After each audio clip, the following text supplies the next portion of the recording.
મહત્વના સમાચાર એક મળી રહ્યા છે। આમ આદમી પાર્ટીના ધારાસભ્ય ચૈતર વસાવાની મુશ્કેલીમાં વધારો થયો છે। આપના ધારાસભ્ય ચૈતર વસાવાના રિમાન્ડ નામંજૂર થયા છે। વનકર્મીઓ પર હુમલાના કેસમાં ગુનો નોંધાયો હતો। રિમાન્ડ નામંજૂર થતા ચૈતર વસાવાને હવે જેલમાં રહેવું પડશે। ચૈતર વસાવા સહિત 9 આરોપીઓની ધરપકડ કરવામાં આવી છે। અગાઉ આમ આદમી પાર્ટીના ધારાસભ્ય ચૈતર વસાવા જે છે તેમને 3 દિવસમાં રિમાન્ડ પર મોકલવામાં આવ્યા હતા અને પોલીસે રિકન્સ્ટ્રક્શન પણ કર્યું હતું। ઘટના સ્થળે જઈને કઈ રીતે વનકર્મીઓ પર હુમલો કરવામાં આવ્યો, ફાયરિંગ કરવામાં આવ્યું, સાથે સાથે વધુ વિગતો એ પણ સામે આવી હતી કે 40 દિવસ સુધી આખરે ચૈતર વસાવા ક્યાં છુપાયા હતા। હવે ચૈતર વસાવા સહિત 9 આરોપીઓની ધરપકડ અને તેમને જેલમાં જ રહેવું પડશે।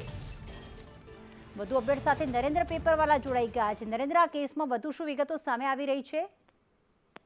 તેથી આપણે જણાવ્યું કે ચૈતર વસાવાને જે 3 દિવસના રિમાન્ડ જે પૂરા થયા બાદ આજે તેમને કોર્ટમાં રજૂ કરાયા હતા અને પોલીસે જે બીજા રિમાન્ડની માંગ કરી હતી, પરંતુ કોર્ટે તેમના બીજા જે રિમાન્ડ જે છે એક્સટેન્ડ નથી કર્યા।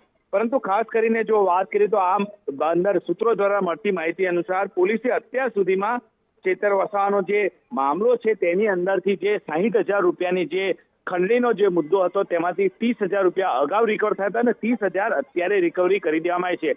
પરંતુ સૂત્રો દ્વારા મળતી માહિતી અનુસાર જે એક રાઉન્ડ હવામાં તેમને જે ફાયરિંગ કર્યું છે તે બાબતે હજુ જે પિસ્તોલ હતી કે અન્ય કોઈ હથિયાર હતું તેની જે તપાસ કરવાની હજુ બાકી છે અને પોલીસ જે આ બધા મુદ્દાને લઈને તેમને ફર્ધર રિમાન્ડની માંગ કરી હતી, પરંતુ કોર્ટે જે છે એ રિમાન્ડ અત્યારે માન્ય નથી રાખ્યા। એટલે કે હવે જે ચૈતર વસાવા ધારાસભ્ય છે તેમને સબ જેલની અંદર જવું પડશે। પરંતુ ખાસ કરીને વાત કરીએ તો આ મુદ્દાને લઈને ભારે રાજનીતિ પણ અત્યારથી જ ગરમાવી રહી છે। ત્યારે લાગી રહ્યું છે કે લોકસભાની ચૂંટણીની અંદર ચૈતર વસાવાનો મુદ્દો પણ ભારે ગરમાયેલો જોવા મળશે।